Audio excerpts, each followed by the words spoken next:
Hey everybody, welcome to the Always Hope podcast. This is Dr. Mario Sakasa. Thanks so much for making time for me today. Well, joining me on the podcast today is Adam Lane Smith. We're going to be talking all things attachment theory. What the heck is attachment theory? Maybe it's something you've heard about before, but you don't really know what it is. Well, we're going to dive into that in today's episode. We're going to talk about attachment styles, how they are formed, how they impact conflict, what healing looks like from an attachment lens, how attachment impacts our relationship with God. This is another amazing episode, but before we even get started, please hit that like button, hit that subscribe button, leave a comment, leave a rating, write a review, whatever you need to do. All those little things are gonna help this podcast continue to grow. So let's get into this conversation with Adam Lane Smith.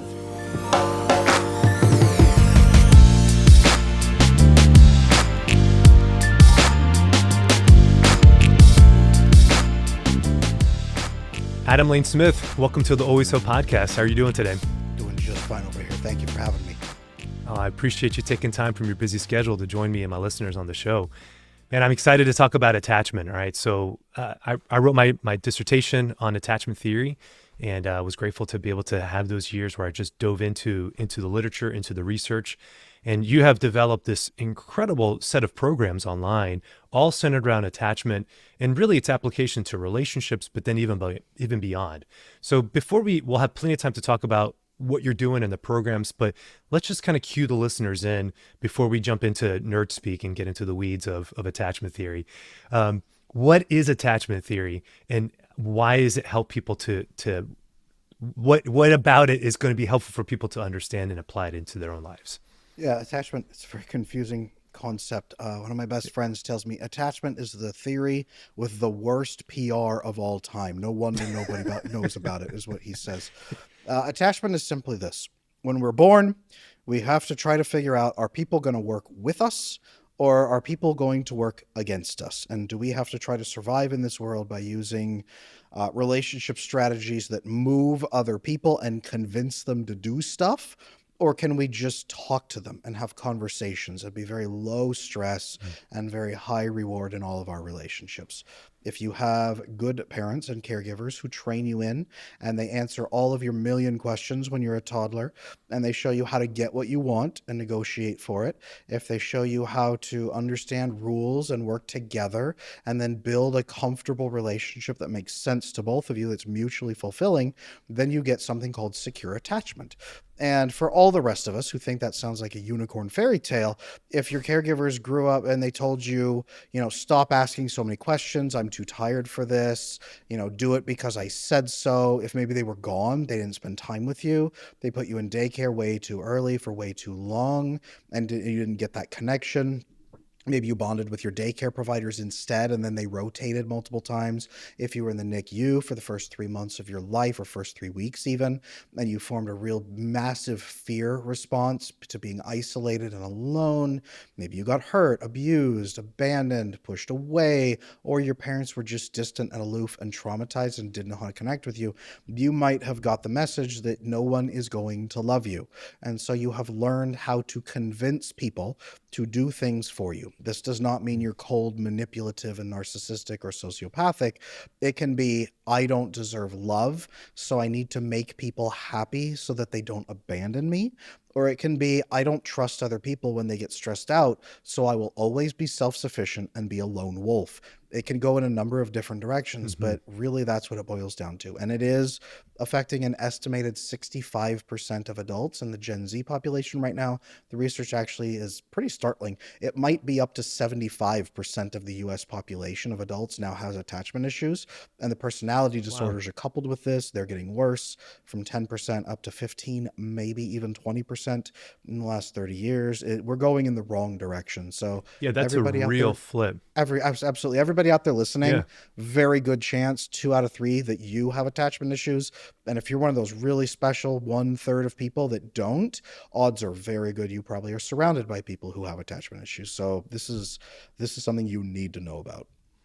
That's really fascinating as you start with the stats, because when I did my study, this is 8 years ago at this point, looking at it, I mean, it said that it was the opposite. I mean, when Bowlby was talking, Bowlby, who's the founder of attachment theory, in the early researchers, Mary Ainsworth speaking about where these ideas of the 3 styles even emerged from, it seemed that like secure attachment was at least 67% of the population to 2/3 was like majority of the people had some secure base that they can then do that exploration that you're speaking about.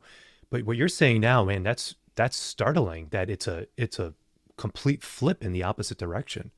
Well, I mean, think back to their time when Yeah, of course, right. That's what.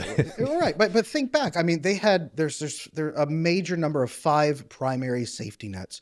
You have your core family, you have your kith and kin network around you, your expanded family system, you have your grandparents, your uncles, your aunts, your cousins, your community, you have your religious faith. J.R.R. Tolkien was famously raised by a priest. You have your core village or your tribe, your ethnic identity. You have all these groups around you. So if your caregivers don't come through, you have all these other people that could still teach you healthy, secure attachment and give you proper human bonding. That's gone for most people today. They have 0 safety networks. They're gone, right? Yeah. Well, I mean, so you're saying that Instagram doesn't provide a secure attachment?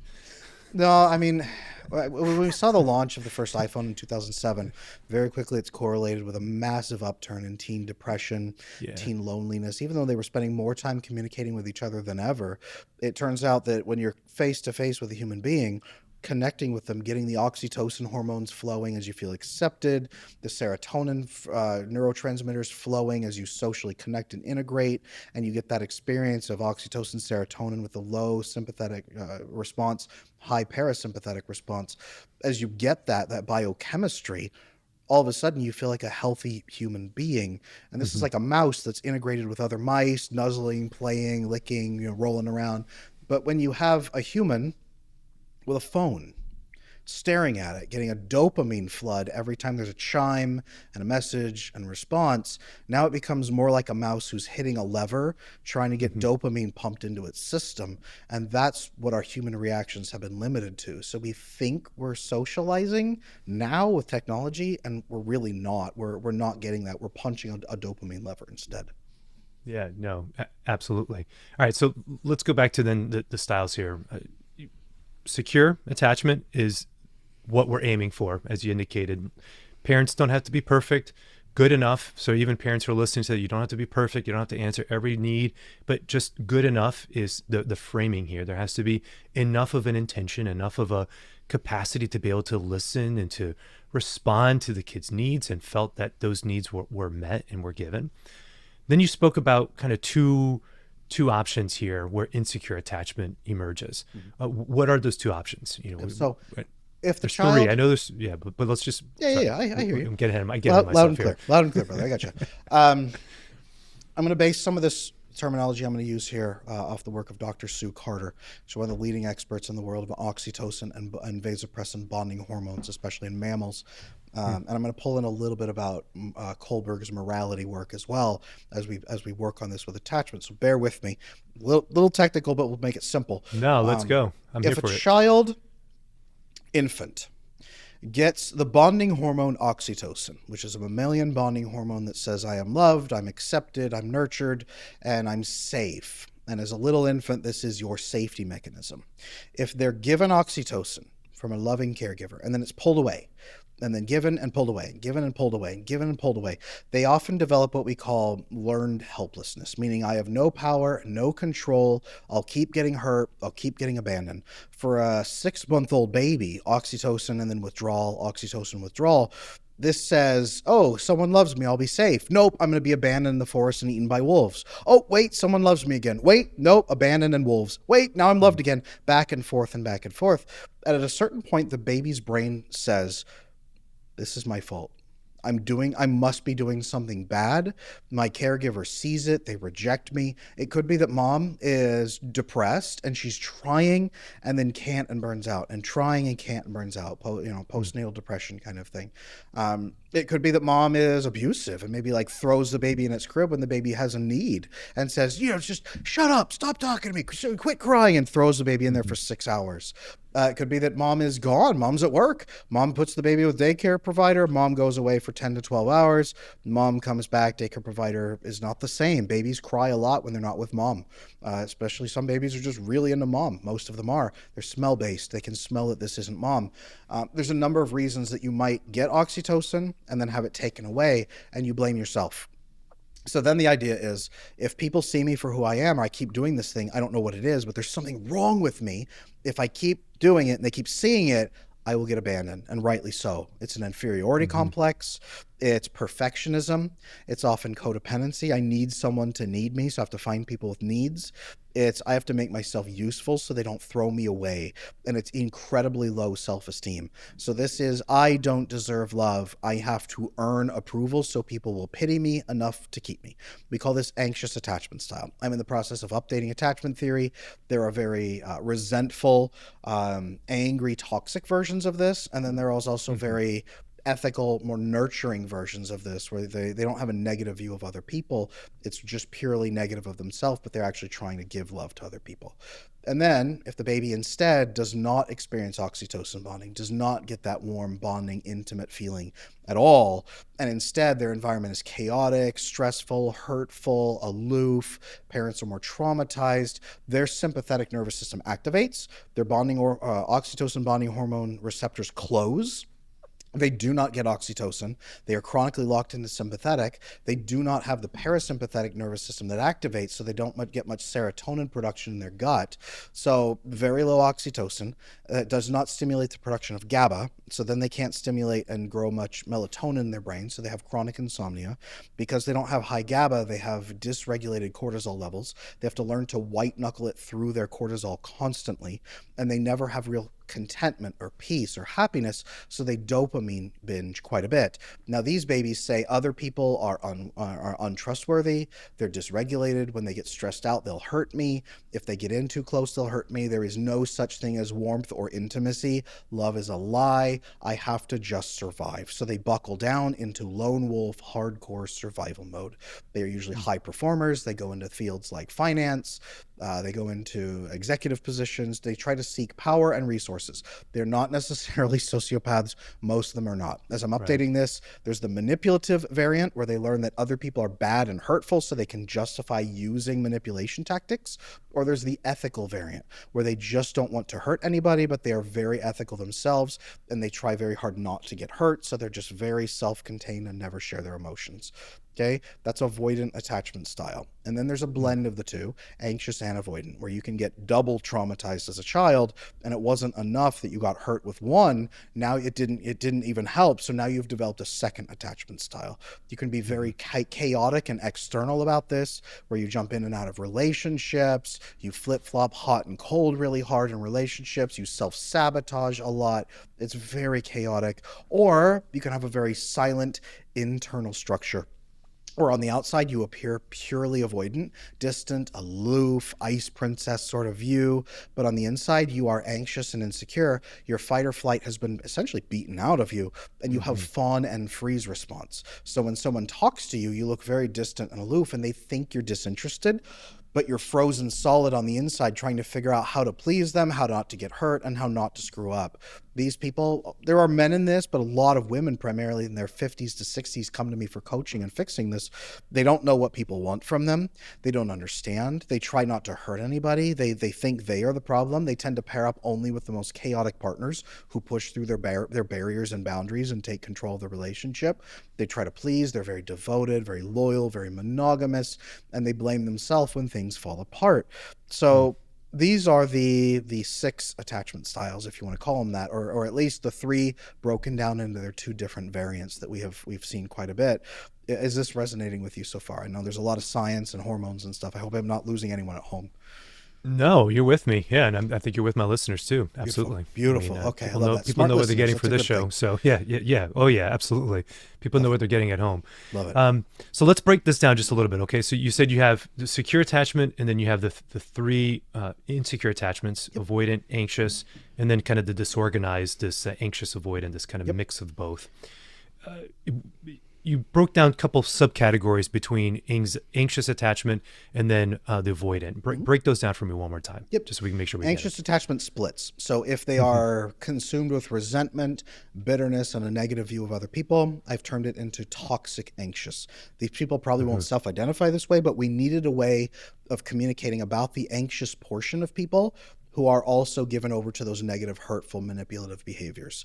Then there's a nurturing anxious, where they know what it's like to live without love and they're trying desperately to give it to others.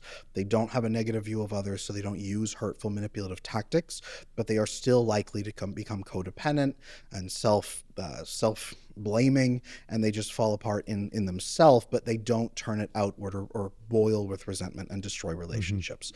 The avoidant, more manipulative tactics on the outside of I can justify whatever I can get away with sort of thing, versus the ethical variant of I will do what is right, that I believe is right, but I'll stay self-contained. Off the ends of these spectrums are the personality disorders. So there's the histrionic personality disorder and dependent personality disorder off the end of toxic.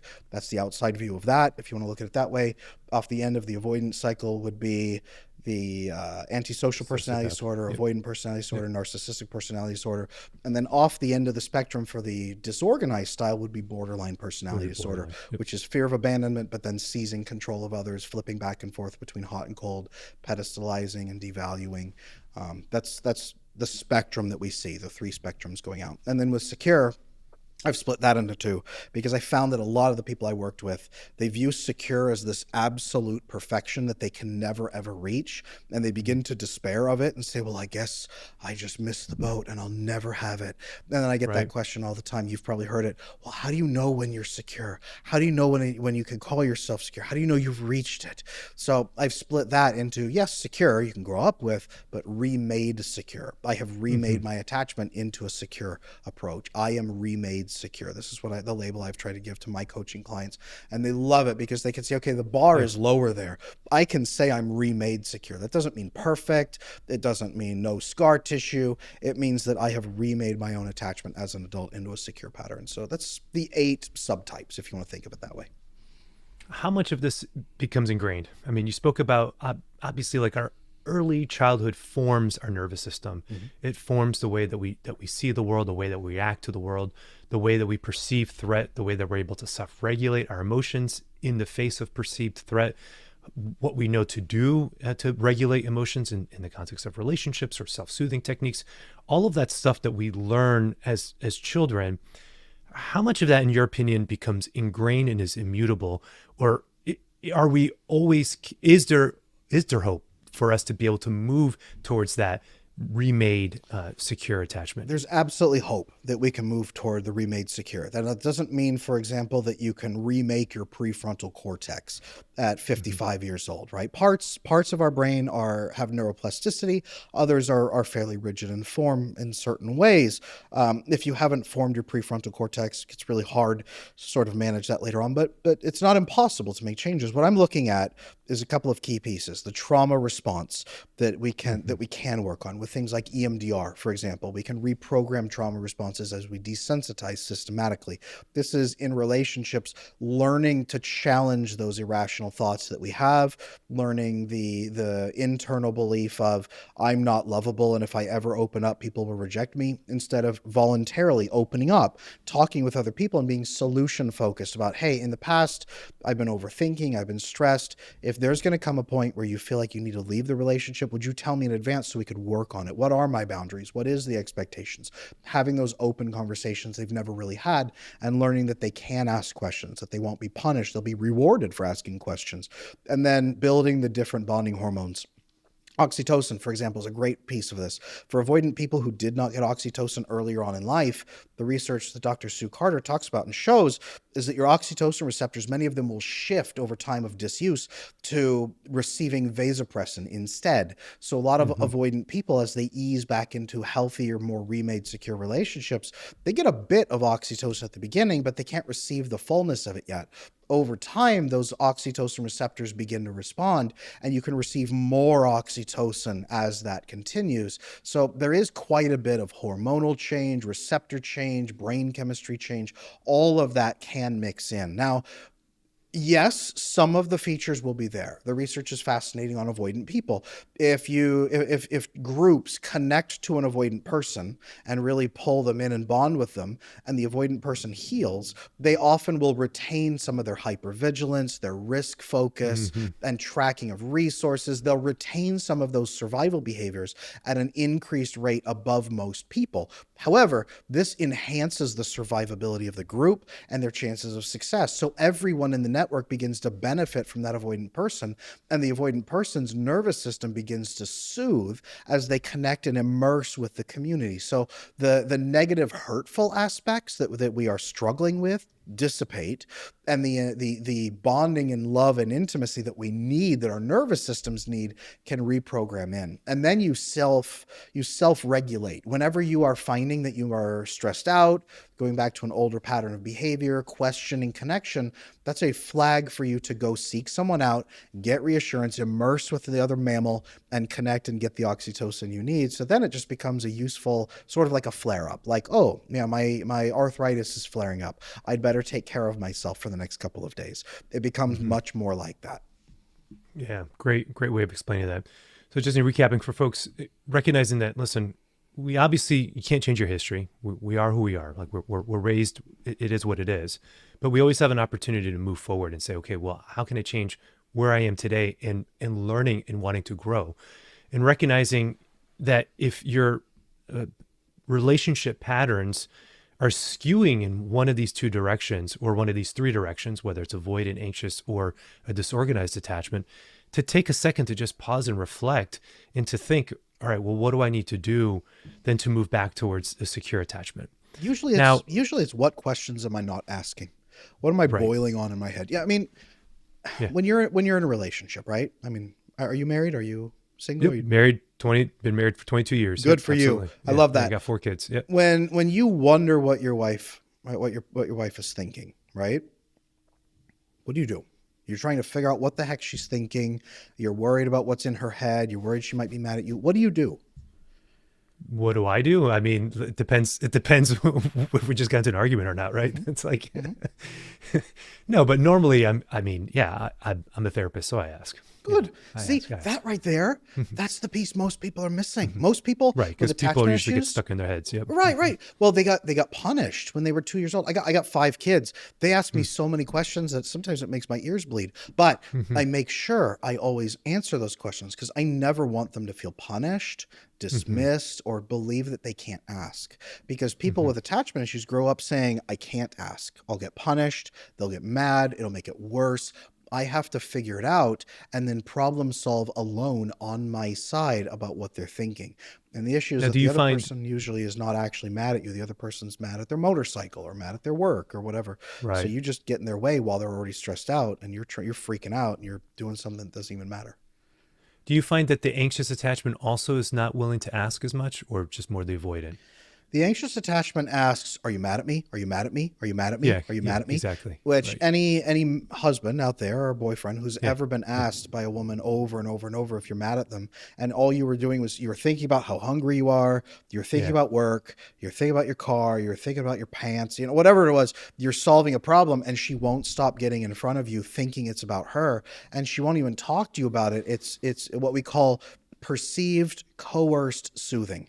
Mm-hmm. You perceive that she's trying to coerce you into soothing her emotions on the spot, and it becomes exhausting. I have to take care of her feelings all the time, and she doesn't Mm-hmm. solve them. She doesn't regulate herself, and she makes it my problem over and over and over. This is why a lot of avoidant people leave anxious people, actually, is because the anxious people are so consumed with that, and they're constantly pushing for reassurance instead of asking, hey, I observe that you look stressed out or mad. I don't know.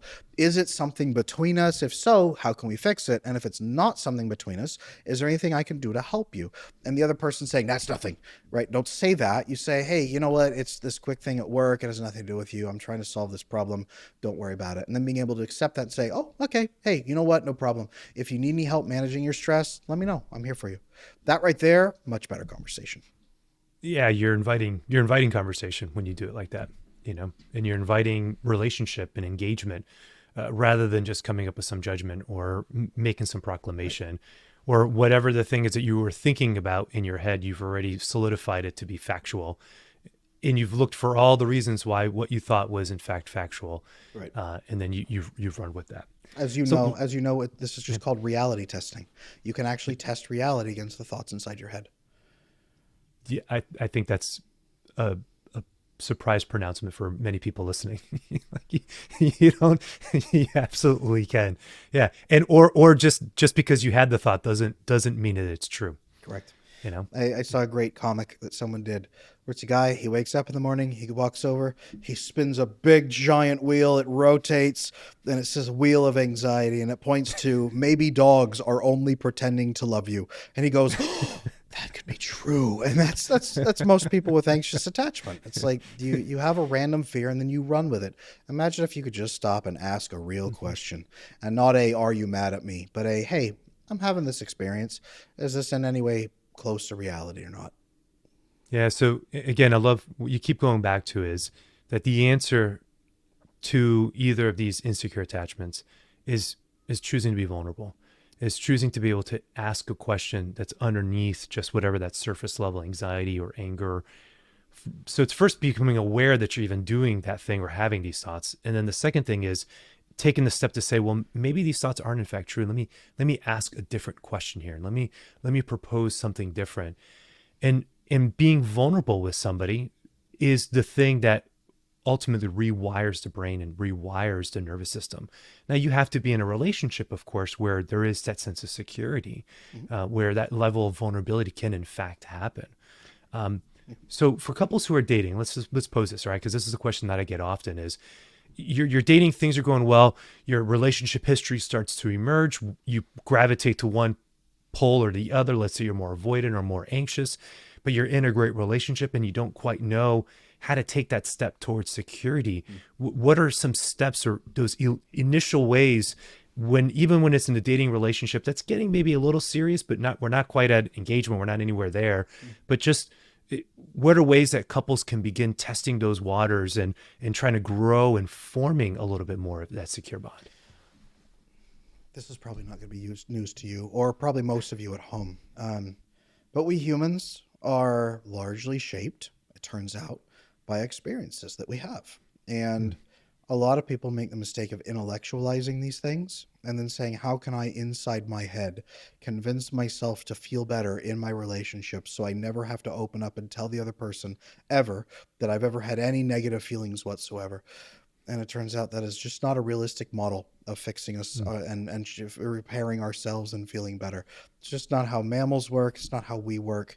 You know, if you take a mouse and you scare it to death and it gets bitten by all the other mice and freaked out and stressed out, and then you take it, you shake it a few times, and then you dump it in a big glass cage, and it's all alone in that glass cage and it's freaking out and shivering. And anytime you connect it to other mice, you traumatize it again. Well, it turns out that, by the time that mouse is ready for adult mating relationships, that mouse is going to be pretty messed up. Now, you don't take that mouse and teach it, better mind tricks and mind frame. And okay, let's work on your mindset, little mouse. Let's do some breathing techniques. You're going to be fine. And then send it off to mate with another mouse and have healthy babies. It turns out that mouse, the problem is not internal. The problem with the mouse is the experiences it has taught it to be terrified. And now that mouse says, yes, its internal narrative is everything's terrifying and I only get hurt and there's no hope. But part of the problem is the experiences around it. You have to get that mouse to a place where it's able to have experiences and be a little open to them. And then it needs to have experiences. And this is unfortunately where I think a lot of therapy models begin to break down, is the therapy room itself is not where the healing happens. The therapy room is the prep for where the healing should happen in relationship experiences with the right healthy mice who are actually going to give you proper connection instead of biting you on the butt. They need to nuzzle you and lick you and clean your ears, as it turns out. And you need to be able to crazy science experiment you're speaking about, by the way. Right. Right. It's learning to heal with other mice. So My challenge to most people out there is if you're facing pain, what would a mouse need to experience to learn that it's safe and okay? It's probably not reading 50 books, and podcasts are great, you're learning, but it's probably Mhm. not listening to 300 podcasts, and it's probably not spending the next 10 years meditating or going on another silent meditation retreat, or doing another 10 years of self inner work. It's probably singling out which people in your life are worthy of good conversation. I say worthy, I mean trustworthy and safe. Mhm. And then going to them and saying something like this, what I call the I'm an anxious person speech. Hey, this might be news to you or maybe not, but I'm a pretty anxious person. I have a lot of anxiety. I overthink things. I worry what people think of me. And to be honest, I worry about ruining relationships. And it has kept me quiet and on the inside a lot. And it's actually caused me the problems that I'm trying to avoid. So from now on, I'm going to try to avoid them. And I don't want to do those things with you or be fake with you ever again. So in the future, I'd really like your permission to do this so that I can soothe my nervous system. I'd really like permission from you to be able to ask you more questions, be really just blunt and maybe a little more bold and direct with you. And I'd love it if you were the same with me. Can we both start asking each other a lot more questions so that we can just understand? I think this will be easier. If you can have that conversation with your partner and they're halfway reasonable, that's you going to another mouse, sniffing noses, and then easing into a relationship. Now, when you ask those questions and get a response, you get oxytocin and you get serotonin, and actually you get the special hormone called vasopressin as well. You get all these bonding hormones and neurotransmitters together, and it begins healing your brain, and it feels really good. And then your brain says, dang, that felt great. We should do more of that. And over time, your brain will shift back into this healthy dynamic and this healthy pattern as it desensitizes to the trauma response from human relationships that you had in childhood. Attachment issues are trauma responses to human relationships. That's really what they are. So fix the trauma through desensitization and exposure. That's my thought. What do you think of that? I'd love to hear from your thoughts on that perspective. Are you in need of a speaker for an upcoming marriage conference or marriage retreat at your parish or diocese or event? I ask you please to head on over to drmariusacasa.com. Hit me up with an email. Let me know if you're interested. I would love to be able to come to your parish or your diocese to offer a marriage retreat or marriage presentation. I travel the country regularly. I have my bags. I am ready to go and love being able to interact with married couples because I understand. I've been married for 22 years myself. I've been a marriage therapist for 20 years. And what you get from my presentations is this mixture of what science teaches, what our faith teaches, combined with storytelling. And I'm not some stuffy PhD. I promise we're going to have a great time. In all of my lectures, my audiences, it's always a playful time. And so please head on over to drmariusacasa.com, hit me up with an email, let me know if you're interested, and love to be able to get you on the books. Yeah, no, I'm with you. Obviously, gradual exposure is the name of the game when it comes to healing trauma. I mean, you spoke about obviously doing, if we're talking about significant trauma, EMDR work, which starts breaking the memory and the emotion, which gives you then the capacity to move forward to create the new experiences.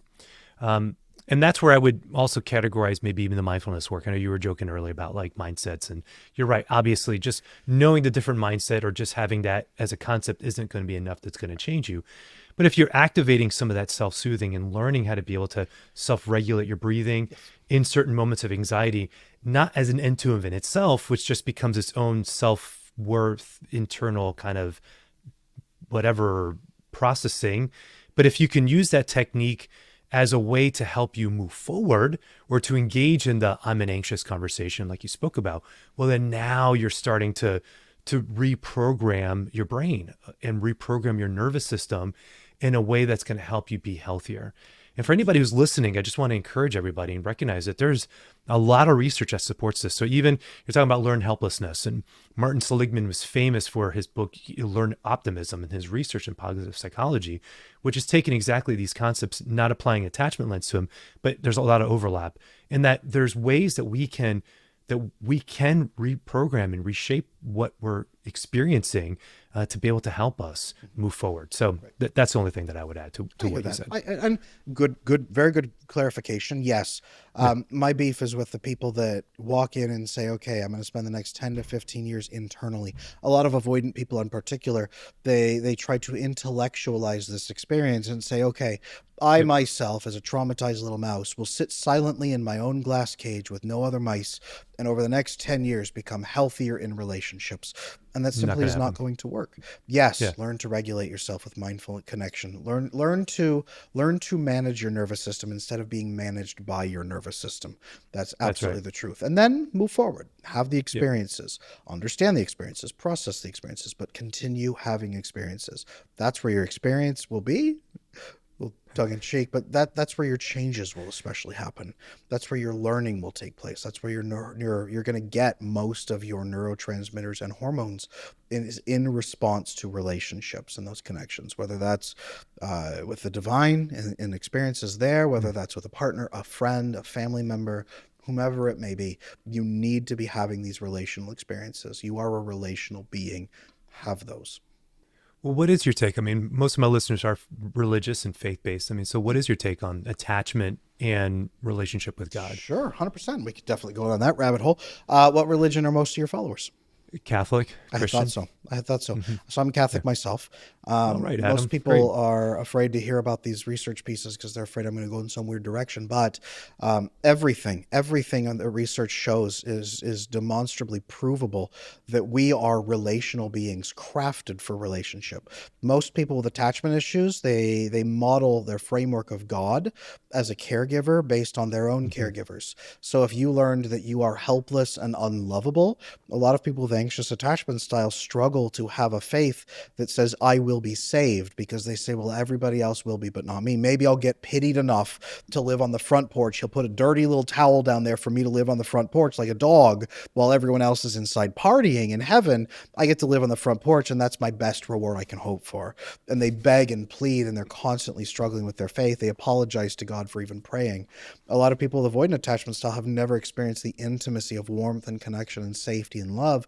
So if they believe in God at all, it's in much more like the watchmaker God that we describe, where he set the universe in motion, kicked over the domino, and then he's just going to wait and greet you at the end and say, hey, all right, you barely made it, but I accept you, with a bunch of arbitrary rules. A lot of avoidant people will actually fade into more agnosticism or atheism because the concept of an all-loving God is so foreign to their hormones or their neurology, they can't even begin to frame what it would be like to be loved. So it sounds like a foolish fairy tale hoped for by anxiously attached people who are craving Hmm. safety and connection and rescue. So it creates this difficulty to have an immersive faith. But when you build secure attachment, you begin, and I've seen this with many of my clients, you then turn and question your relationship with God and your misconceptions. And as you really immerse with God and begin to build a secure relationship there, you get so much of your oxytocin bonding through God, so much of your serotonin release through God, through prayer, through immersive meditational prayer with God. I love the rosary for this. A lot of Hmm. the Catholic practices and Orthodox practices with their prayer beads and their prayer ropes, a lot of those are designed to immerse you into an oxytocin-rich, serotonin-rich state. And I think this is what nurtures priests, bishops, the religious brothers and sisters we have. This is what it really gives them their satiation, so that they're not Hmm. starving hormonally and neurochemically without relation. That's what's giving that feeding to them. Because again, we're designed to be in relationship with God, also to be in relationship with one another, but God is our first primary source. So the attachment flow biochemically up and down the whole chart, it begins with God, most certainly. Yeah. So the correlation, right? I think it's Kirkpatrick who said something that's like it's been a little bit since I looked at the research, but the two kind of poles that we can go to with our attachment with God is it correlates, as you said, our image of God correlates with what our attachment was, or it can compensate for what we were lacking. And there's the place also where even again, this is what we were saying earlier, like we can recognize and see that as the breakdown in family, and I know that just seems like a cliche at this point, but there are real consequences here when we're talking about breakdown in stability, a breakdown in social structures. that sure could be overly rigid, fine, but they provided a sense of security. There was a reason why these systems were in place. There's a reason why we as humans created them and needed them, because they're there to provide that anchor when things get crazy. When that's gone, we're just left all within this chaos of self-determinism and meaningless void that nothing then becomes a viable anchor to set my kind of rest on. I don't have a secure base. And so reclaiming those relationships, as we've been speaking about, is crucial, first and foremost, just from that level. But then if we can reclaim those relationships and reclaim that this is something that's important, I think what you're saying is it then doesn't become too far of a jump to say, well, if this is really important, these human relationships, then it's going to help us reclaim our divine relationship, because we're missing, there is a connection between those. Well, making sense? And Christ warned us that we are supposed to give love to each other. And that's what we need to do. We must be giving love to each other. Love each other as I have loved you was his last command to us. That's right. And the reason for that is so that we would have a frame of reference to begin understanding how God might love us. We are supposed to model that for each other. Otherwise, we can't really comprehend the love of God. It's very, very hard to do that without a model to frame it on, because biochemically, we need to feel oxytocin bonding. We need to feel the release of serotonin, or we don't even know what love would feel like. A lot of people who convert into the Catholic faith struggle, for example, with the concept of the Virgin Mary and being their personal mother, because many of them did not experience a loving maternal bond. So a lot of them can't quite comprehend of that, and it takes quite a lot of time to pray and connect and experience that relationship and begin repairing that core wound of why would a woman love me? Why would a mother figure actually care about me? Because all I experienced was abuse or neglect or abandonment. It's a hard thing for a lot of converts to experience. Same thing with God, the loving Father, right? Atheists will famously call him Sky Daddy and laugh at people and say, well, you just want a father and this guy who takes care of you. Yes, that's what we are crafted to be spiritually. We are spiritual children, and we are designed to seek a father figure, right? That's what we are designed for. So if you build that framework back so that someone can biochemically understand it, then they can do it. It's the same as a husband who cannot understand what being loved or feeling safe feels like. He's going to struggle to ever give that to his wife, who's going to be seeking emotional safety and emotional intimacy with him. He will try to feed her with dopamine instead, gifts, money, attention, sex, and try to throw good feelings at her. But none of that is fulfilling her deepest need because he's never experienced that himself. He has to experience that first and understand it before he can begin feeding his wife properly in that way within their union. So you have to feel it and experience it before you can really believe in it and then reproduce the effect. Yeah, I mean, that's why it's all about that encounter that we have with the Lord, right? That relationship with him. And you said the church exists to be that vehicle, to be that place of encounter. Right. It's not supposed to be, again, an end in of itself, but it's to be that encounter where we can connect with God through people. All right. So we connect with him through our family, through our spouses, through our communities, through the church. That becomes the way that he is known. And that's scriptural. I mean, it's the reason why when he is calling St. Paul, he says, why are you persecuting me? And he's talking about the body of Christ. Why? Well, because he's already made this identification that's there. And famously, I will say this, the biggest intellectuals who struggle with the concept of God, I know Jordan B. Peterson is a big one who intellectualizes God quite a bit, but struggles with the concept of a faith. Same way in relationships. We can read about God for 20 years. We can practice having a religious mindset for 20 years. We can do all of that. And yes, it's important to cultivate those aspects in ourselves and to read about God and cultivate a righteous mindset. But there is no substitute on earth or anything as transformative as experiencing God in relationship, whether that is through prayer, and or hopefully in the sacraments as well, so that you can really immerse with God and have those experiences. Then you read and do mindset training to understand the experiences you're having and to regulate yourself during them so you can enjoy them to the fullest. But there is no substitute for experiencing God, just like there's no substitute for That's right. experiencing your partner or experiencing intimacy in this way. That's right. Jordan Peterson, I think it's grace. I think grace is what trips him up. That's my opinion. Maybe so. A lot of very smart people try to intellectualize God, and they never stop and pray, God, if you're there, Yeah. please just show me and please work with me. I need you to come from your side. They're trying to reach him continuously from their side, trying to figure out, like, how do I get all the way over there? How do I unlock that door? What do I do to get there? That's it. And they never understand that it's a two-way relationship, that it's Michelangelo's and David, right? Not David, Michelangelo's Adam on the Sistine Chapel. He doesn't understand that God is reaching back to you. That's usually the process. And I can't speak for Jordan Peterson himself, I can't but either. the intellectuals. I've listened to a lot of them. Yeah. No, I'm with you. All right. So Adam, appreciate everything we've been speaking about. So relationships, attachment, God, connection.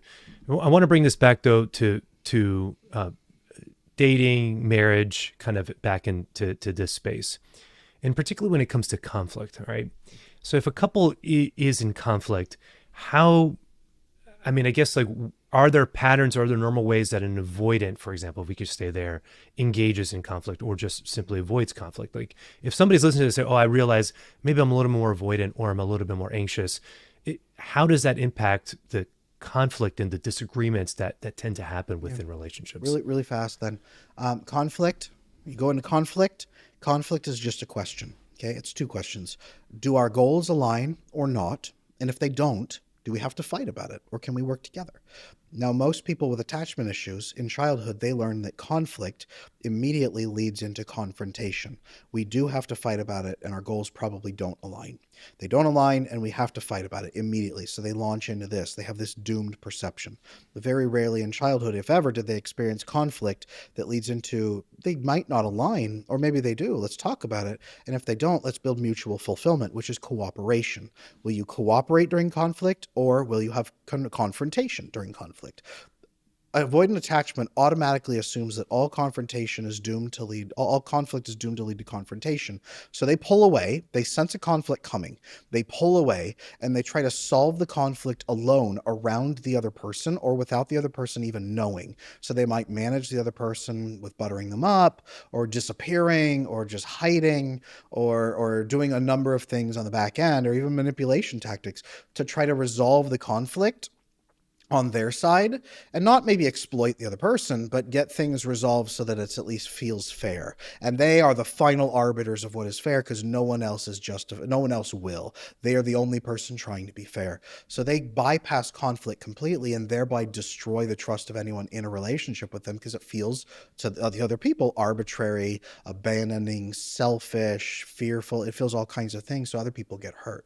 An anxious person goes into a conflict and says, it doesn't matter if our goals align or not, I'm unlovable and there's no reason anyone would ever work with me. So then they assume it will automatically lead to confrontation and abandonment. So they say, oh no, I better make you extra happy, and maybe you will throw me a couple crumbs and pity me, and at least we can avoid disaster during this conflict. That's their whole goal, is avoid disaster, exposure, and abandonment. So they freak out and make everyone else stressed out during the conflict, which avoidant people see and say, oh man, you're making it worse. I was right not to work with you.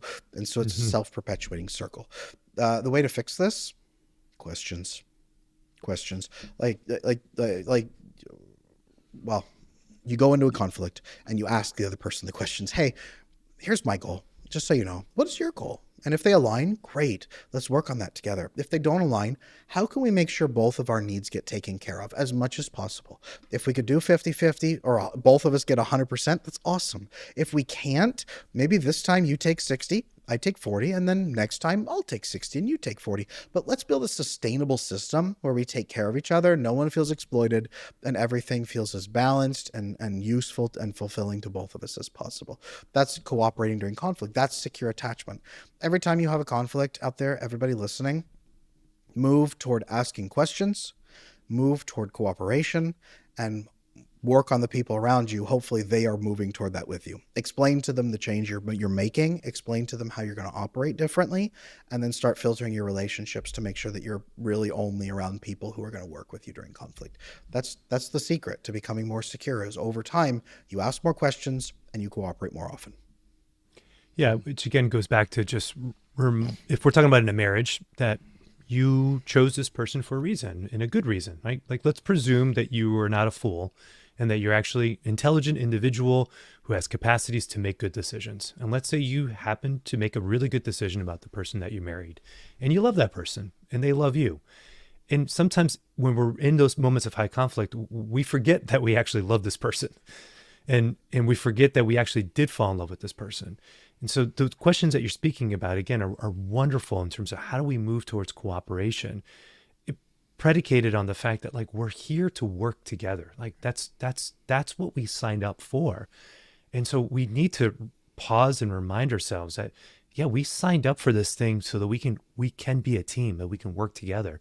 And this is why with Sue Johnson and her work in attachment, that I love that she always speaks about, like, the demon dialogues, and that the patterns that we fall into this dance, it becomes the problem. It's not so much that you or I are the issue, but that our responses have been playing off each other. And if we haven't addressed it earlier on in our relationship, then we have formed our own dance as to how we deal with conflict. That if we can kind of look at that and say, oh, I know where this is going. I know what you're about to say, and I know what I'm about to say in response to what you're about to say. So let me just take a time out. Hold on. Let me be the grown-up. Let me stop here, and let me ask the questions and say, how do we genuinely work towards cooperation? Here's what I'm feeling. Let me put the arms down. We don't have to lead towards conflict. We don't have to lead towards combativeness. We put the arms down, and let's just talk again. Right.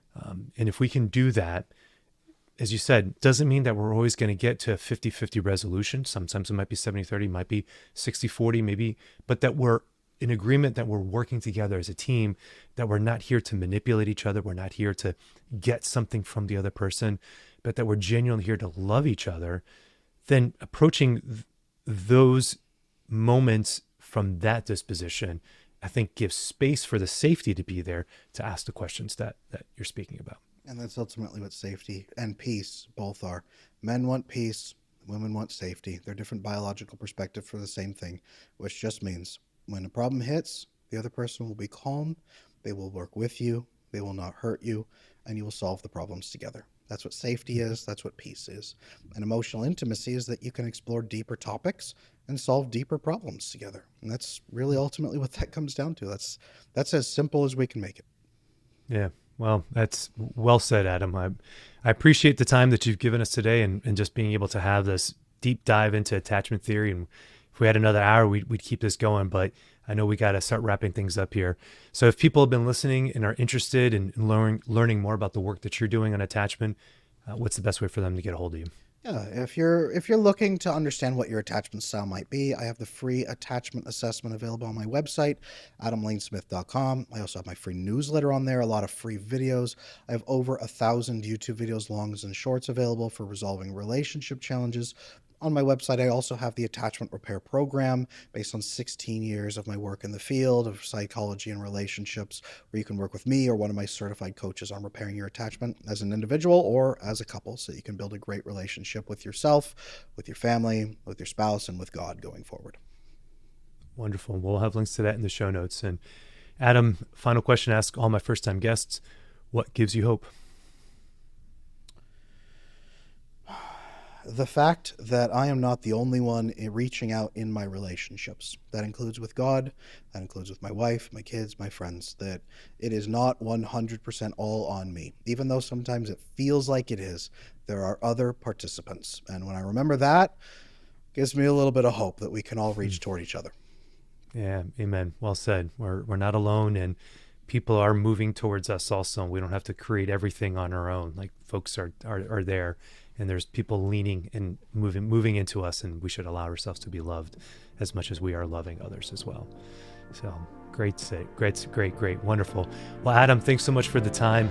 Many blessings to you in the work that you're doing. Thank you very much. I appreciate you.